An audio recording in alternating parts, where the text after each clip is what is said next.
Hey everyone, welcome back to my channel. I hope you all had a happy holiday and I hope you guys will be having a happy holiday. Today my dog is digging at my bed.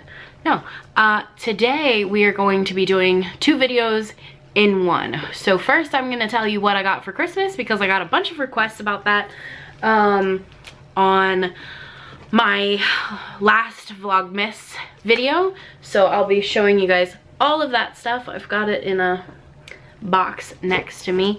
At least most of it. There are some things I didn't grab because today is the 30th and I have already put most of the things away. In fact, I've got like empty spots on my shelves because, spoiler alert, I got books and I put my books away. So anyway, I'm gonna be showing you most of what I got, not everything, and just most of what I could gather very quickly before starting to film this. And then we're gonna do December's Q&A.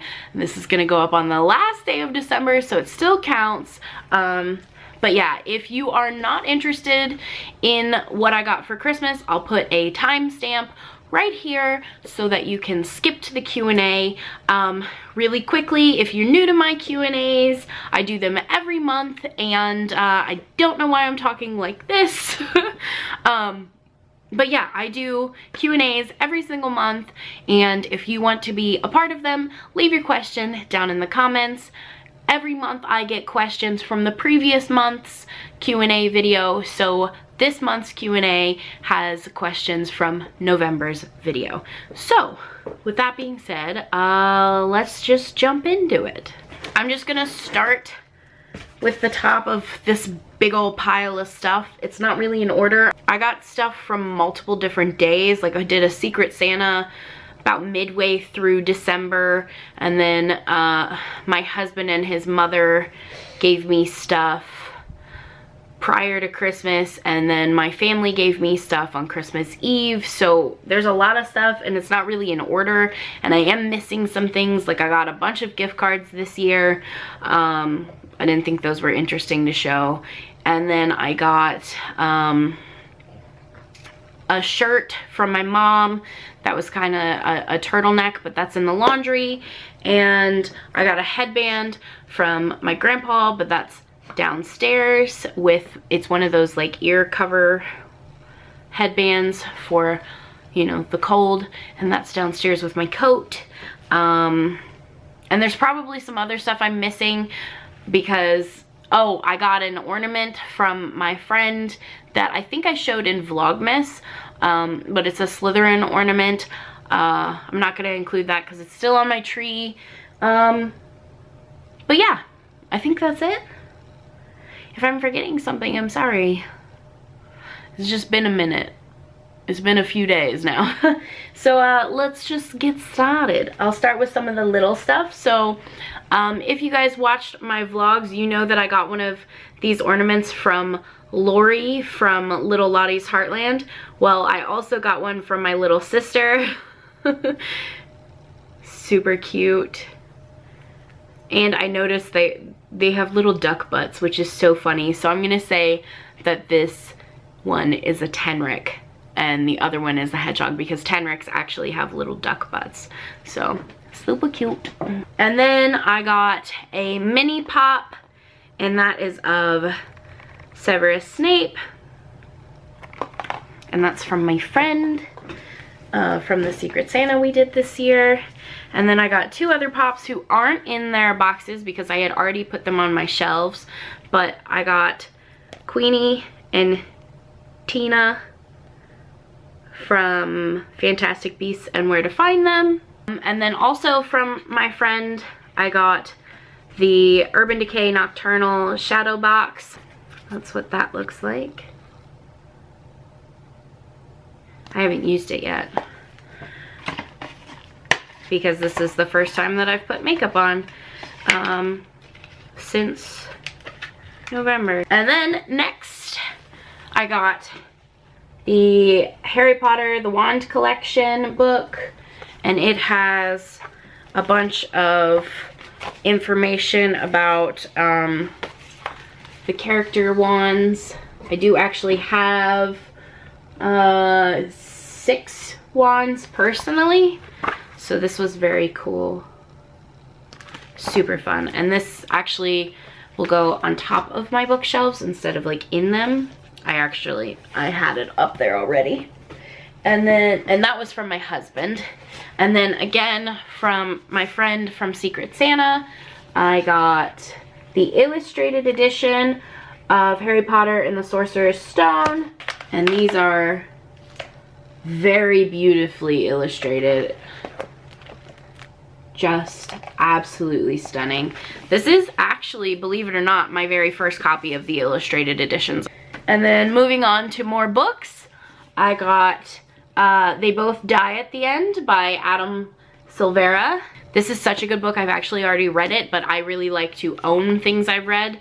And so a couple of the books that you'll see I have read, but I didn't have copies of. It's kind of a unique concept, or at least one I've never read about, but it is mostly contemporary, I would almost say. It's a really cute book. It's about living in a society very similar to ours, except for a company called Deathcast calls everybody on the day they're gonna die, and there's no way you can stop it. So you are fully aware the entire day that at some point during the day you will die, and it follows 2 boys who got their Deathcast phone call, and it is very interesting. And then one I have not read, oh, and the books are from my sister, by the way. The rest of the books that I mentioned are all from my sister. So the next one is Every Day by David Leviathan, and I have not read this. This book is actually being made into a movie that I think is coming out very soon, so I'm interested to read this before I see the movie. It's about someone who wakes up every day in a different person's body. Always the same age as themselves, and always in the generally same location, but always someone different. And he lives their life for that day, and then goes to bed and wakes up with someone else, and he meets a girl. And I don't know much else than that because I haven't read it, but I have seen the movie trailer, and I was interested in the movie for the most part, so I'm excited to read the book. So next on the list is You by Colleen Kepnes, I think is how you say her last name. And this book I have read, and it is very eerie. It follows a stalker named Joe, and he is a very interesting narrator to follow. This book is really eerie because it's from his perspective, and it sounds like he's speaking to you. I listened to this on audiobook, which made it even weirder. But yeah, it's the title You is because he's speaking to you, basically. The first line is you walk into the bookstore and you keep your hand on the door to make sure it doesn't slam. The whole book is written like that, and it was very eerie. Good read. If you don't like eerie books, you won't like this because it's definitely eerie. But if you do like the eerie books, I would definitely check this out. It's even blurbed by Stephen King, which is very cool. I didn't know that. Hypnotic and scary, totally original. Speaking of Stephen King, actually, next on what I got for Christmas is It by Stephen King. And I did finish reading this very recently. This book took a long time to finish. It took, I think, almost a full 2 weeks. I got it out at the library, and it almost expired, and you get library books on the e-reader for 14 days, so it probably took me 12 or 13.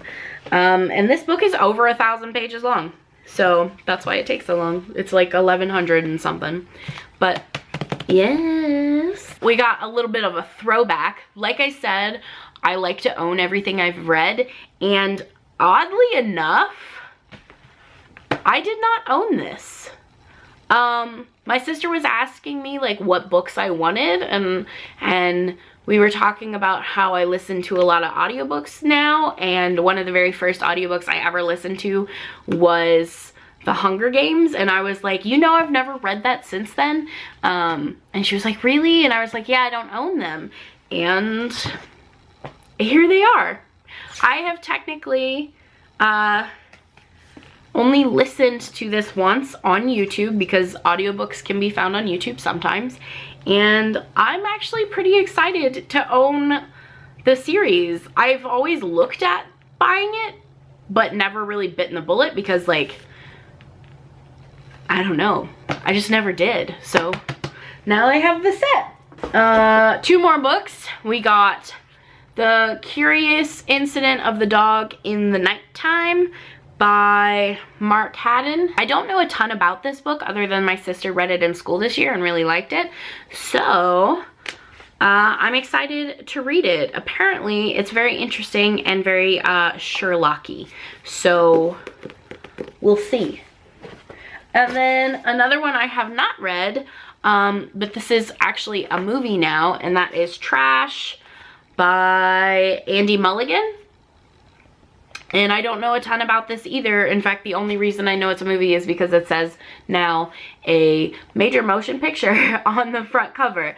So I think I've seen the movie though. I feel like I've seen it. When I opened this gift, I was like, oh yeah, I've seen that movie. Now I'm questioning that, but I think I've seen this movie.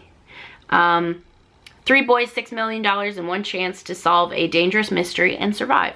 So it sounds interesting, sounds right up my alley. So only a few little things left now, and I think you guys will actually really appreciate these ones. These are from my grandparents.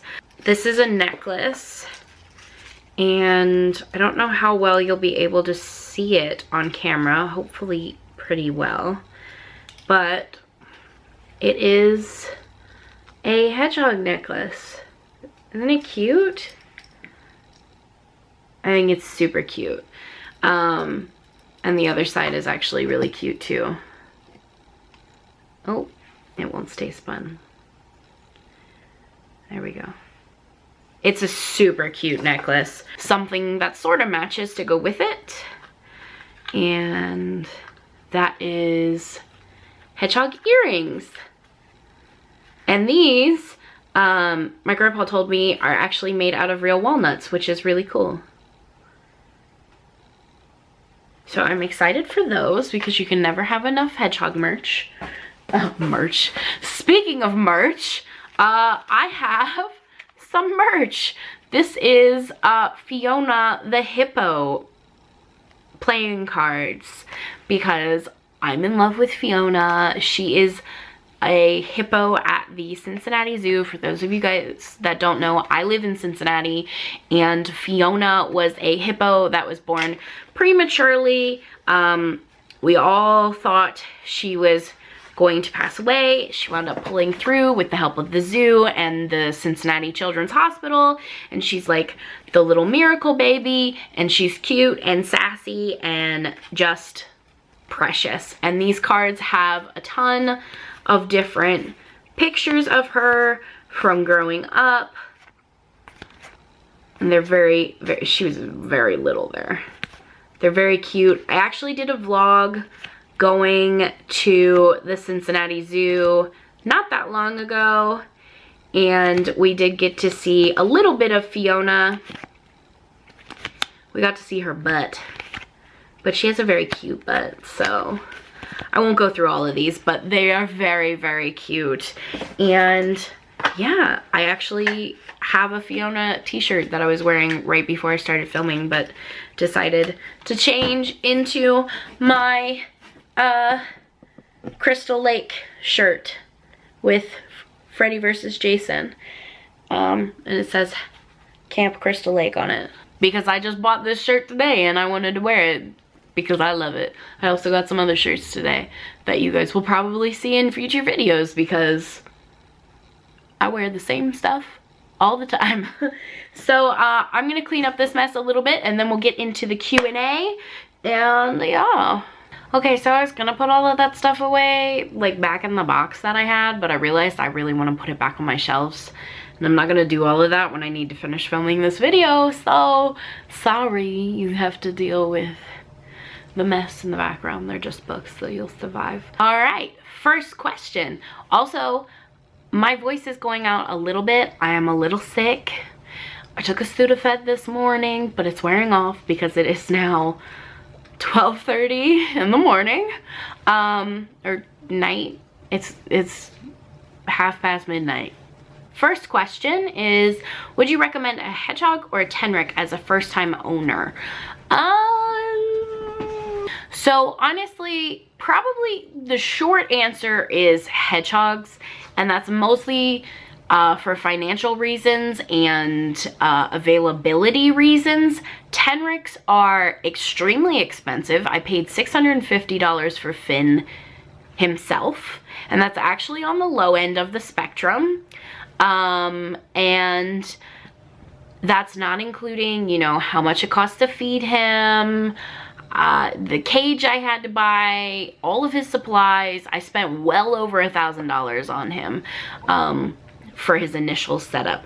So very expensive animal. It is very, very difficult to find vets for them. I have one vet in my area that cares for them. Bear. All right, you guys can't be licking each other if you're gonna be in the room, okay? But yeah, very difficult to find a vet that knows how to care for them. Usually you'll find that the only time you can really find vets that can care for them is if you live in an area with a zoo that also has them. My zoo has tenrecs, and therefore there is a veterinarian that has experience with them. So yeah, I would say hedgehogs because of that. However, tenrecs in general are easier to handle. Not that hedgehogs are hard, but tenrecs are more social. So there's that. But in comparison to tenrecs, hedgehogs are much cheaper. Hedgehogs are not cheap pets though either. They're still exotic animals. In fact, I did an entire video about how much hedgehogs can cost for their setups, which you can check out. I will have it linked in the cards, hopefully. Any tips on how to clip their nails easily? Are the hedgehogs loud on their wheels at night? I have 2 videos on clipping hedgehog nails with both of the methods that I use. They are in my hedgehog playlist. My dogs are gonna get kicked out of the room because they won't stop licking each other. But they are both in my hedgehog playlist, which at the end of the video will be on the screen. As for whether or not they are loud on their wheels, mine personally are not, because they run on Carolina Storm bucket wheels, which are silent. You can pretty much only hear their little feet. If you get a different kind of wheel, if you get like a pet store wheel, yes, you will absolutely hear them. Especially if you get a comfort wheel. Those are crazy loud. Those are crazy loud even if you have a hamster. So imagine like a 500-gram hedgehog pounding on one. How much do tenrecs drool? I've been thinking about getting one and have done a lot of research, but I can't find an answer to this question. Not a lot, honestly. There is one video of when Finn was pretty drooly. We actually are planning on getting his mouth checked out. Just to make sure that he's not drooling an excessive amount, because they do drool, but they shouldn't be like crazy drooly. They should really only drool when they're like really excited, and a lot of the time they'll bathe with it, or at least Finn does. But yeah, if there's excessive drooling, it can be a sign that there are some teeth issues going on.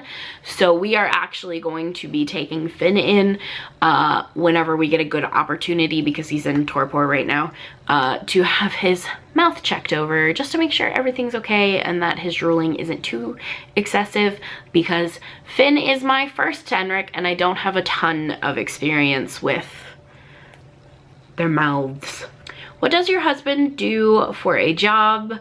And do you let your husband help you with the pets? So my husband works in the factory field of work. I don't know how much he wants me to say about his job. It's nothing all too interesting. I know very little about it myself, and he's worked there for quite some time. Yeah, he works in a factory on airplanes, and or airplane parts, not on actual airplanes. And he is of course allowed to help with the pets, but he doesn't really. He helps with the dogs and the cat. So we have a schedule set in place so that when he gets off of work, he walks and feeds the dogs and the cat. So he does help in that aspect, and on the weekends he helps a fair bit more with the dogs and the cats. Again, we don't have more than one cat, just the one. But as far as the small pets go, he really doesn't help. He's actually allergic to a lot of them. When he goes in the pet room, he really starts to not feel very good. Which is partly why, if you guys watch my vlogs, he actually, like, his office area is in the dining room of our townhouse, and the pets have the spare room because I can close the door, and it helps somewhat to keep him from being too sick all the time. He's actually allergic to the dogs and the cat as well, so it doesn't help that much. But yeah, I don't force him to help me, and he doesn't know much about the pets anyway, the small pets, so there's not much he could help with. If I'm out one night and I need him to feed everyone, I actually prep all their food before I leave, and we'll like put it in a container in the fridge, especially the pigs, their veggies. I'll put it in a container in the fridge and use an expo marker to tell him what time to put it in their cage. So yeah. How old are all of your pets? Ooh, this is a hefty question. So I actually, if I sat here, I couldn't tell you, but to do this very, very quickly, I actually have an app that keeps track of like exactly how old they are. So this will be faster. Felix is 7 years old and 1 month. He's the brindle dog behind me. You can't really see him. Knox is 5 years old roughly. He was a stray, so we don't know his exact birthday. Bear just turned 5 on the 22nd of this month. Draco is 4 years old. He turned 4 in September. Blaze is 3 years old, but he turns 4 in February, so he's 3 and 10 months. In 9 days, if you were curious. This app is very handy. Mary and Pippin were rehomed, so I don't know their exact birthday, but they're about 3.5 years old right now. Finn is 1 year and 8 months old. His birthday is in April. That's when he'll turn 2. Narcissa is almost 1 year old. She was born in January, roughly. And Gimli, I don't have a birthday for, but he is probably about 1 year old as well, because I have owned him for almost 11 months, 10 months and 25 days. So that was his gotcha day, February 6th. So he's probably about 1 year old right now. And that's everyone. I love that app because it tells you like to the day how old your pets are. Well, it's not made for that, but that's what I use it for. I know this is totally off topic, but where do you get that wire rack that holds your temperature controller for your hedgehog's cage? So that's actually a storage grid that I bent in half. If you've seen people with CNC cages, they use the storage grids to build them. I stood on one half and bent the other half back and then zip tied it to the back wall, and it has all of the wires and the thermostat in it. What are the similarities and differences between Blaze and Draco? For example, how do they compare in personality, size, amount of food, sleep? I know they are housed separately and males shouldn't live together, but have you ever had them interact in any way? That is a very loaded question. So let's start with personality, size, amount of food, and sleep. Personality wise, my boys are very different. If you guys have watched my care videos, you know that a lot of the times if I have a hedgehog in the care video, it is Draco, because he is more social. He is generally I did do a video where he wanted to run around all over the place recently. I think it was the how much do my hedgehogs cost video. But usually Draco is content to just sit and sleep wherever you put him. He is, and always has been, a pretty lazy hedgehog. He just kind of eats, sleeps, and poops, and that's just how he is. And Blaze is the opposite. He was in my vlog a lot, and that's because he will get up for food, he will run around and enjoy floor time, he will anoint and play, and he doesn't like to be pet, which Draco does enjoy. I have a whole video of him getting a massage. Blaze hates that kind of attention. If he's in your hands, he wants to run, so you have to do like the pet treadmill with him. So Blaze overall, even though they're pretty close in age, and Draco at least is now considered elderly, and Blaze will be in 2 months, Blaze is still significantly more active, always has been, and I'm thinking always will be. He's just a fairly active hedgehog. He is what the hedgehog community would call an explorer. He's not overly attached to me or interested in me. He wants to see the world and wants to do his own thing. So yeah, they are very, very different on that front. They're also different in size. So Blaze generally is shaped very long and relatively thin. He has thinned out more as he's gotten older. He was very, very thin when I got him. I got him kind of pudgy, and then now he's back to kind of a thin stage. I need to bump up the fat in his food again. But yeah, so Blaze is very long and kind of more of an athletic build for a hedgehog, and Draco is just a little potato, which is the general, like, ideal. I'm doing finger quotes a lot in this video, but Draco's closer to what the more ideal hedgehog shape is. They generally are pretty pudgy, but there's nothing wrong with the size that Blaze is either. He's more active in general, so he burns off fat more easily. Their sleep schedule only varies a little. It only varies because Blaze will come out during the day to eat and Draco won't. So, but they for the most part both just sleep all day and get up all night.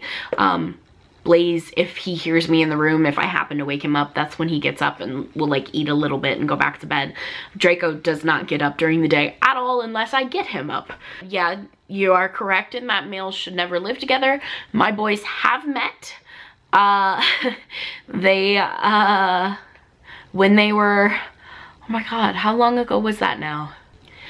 I think they were both like roughly around 1 or 2. They were much younger than they are now because it was a long time ago. I don't think it was very long after I got Blaze. But anyway, it doesn't matter when it was. They were young, and I did... A lot of the time, because I have same-sex hedgehogs, you can get them out at the same time, but with males, you want to have like one on one side of your body and one on the other side. So when I was busy, I would get like bonding bags or snuggle sacks and put one on like my left side and one on my right side, and that way I was bonding with both of them, but they weren't really directly interacting. They did so well doing that I was like, well, let's see what they'll do if they meet. Which was a heavily supervised interaction, and it didn't go all that well. Draco bit Blaze on the face. Not on the face. He got his quills. It wasn't a big deal. Didn't even faze Blaze. He was just kind of walking around like, oh, look, I'm in a new area. But yeah, Draco didn't appreciate it, and I haven't introduced them since because hedgehogs are solitary, and there's no reason for them to meet each other. They smell each other. They're in wire cages, so guarantee they smell each other. And when I give them like baths and stuff, I don't like scrub out the bowl in between or anything like that. So that they know that there is another hedgehog present, but they have no desire to interact with them. They barely have any desire to interact with people. I was looking to get a Critter Nation cage, but people say not to get wire cages because hedgehogs are known to climb. Have you had any problems with your hedgehogs climbing in the Critter Nation cages? Actually, I've talked about this before, but I can't even remember what video it was in. If you look back in the past, like I had a hedgehog daily routine that I know for sure shows it, and a few other videos, or like Vlogmas last year, or pretty much anything up until the time we moved. I actually did have the Critter Nation covered up to about 10 or 12 inches with coroplast. And the reason I don't have that anymore is because my boys are old and don't really bother to climb, but that doesn't mean that you shouldn't. So if you are gonna get a Critter Nation, I would recommend covering the sides. It's, you know, a safety first kind of thing. Just because I know my hedgehogs and they're old doesn't mean that no hedgehog is going to climb in a Critter Nation. Oh, my throat hurts from talking so much. But yeah, I do recommend covering the sides of a Critter Nation. At least, I would say about 10 inches. Some people do 6 and get away with it, but I think 10 to 12 is like a safer bet and less of a chance that you'll have to like go in and cover more later. So yeah, it's very easy to do. I just had coroplast, I cut it to fit, and then I zip tied it. I would have kept it, but when we moved, I had to take the Critter Nation apart and I had to take the coroplast off, and I actually ruined the coroplast when I took it off, and I was gonna replace it, but my boys are so old now that they just don't care, and so I never did. But I probably should, just for appearance sake, honestly, just so that like people realize that they need to cover it, but I haven't done that. I should do that. So I actually got a question in reference to another question I got asked, which was about neutering hedgehogs, and somebody said, could you do this for guinea pigs? I have 2 females, but would want a mixed herd possibly in the next year. I'd want maybe 1 male and another female. Is 3 females and 1 male a bad idea, even if they were all spayed and neutered? Would you spay or neuter everyone, or just the male or just the females? Actually, spaying and neutering guinea pigs is a really popular option, and generally a much safer surgery. Not a totally safe surgery, but safer than with hedgehogs, just because it's been done more. So same deal, you want to go to a vet that has done the surgery before and is very knowledgeable in the species you're taking in, guinea pigs. And then as far as who you would neuter or spay, I would probably, since there are 4, ideally will be 4 females and 1 male, I would just neuter the male and leave the females. That would definitely make more sense than spaying 4 females and leaving a male intact. You don't have to fix the entire herd.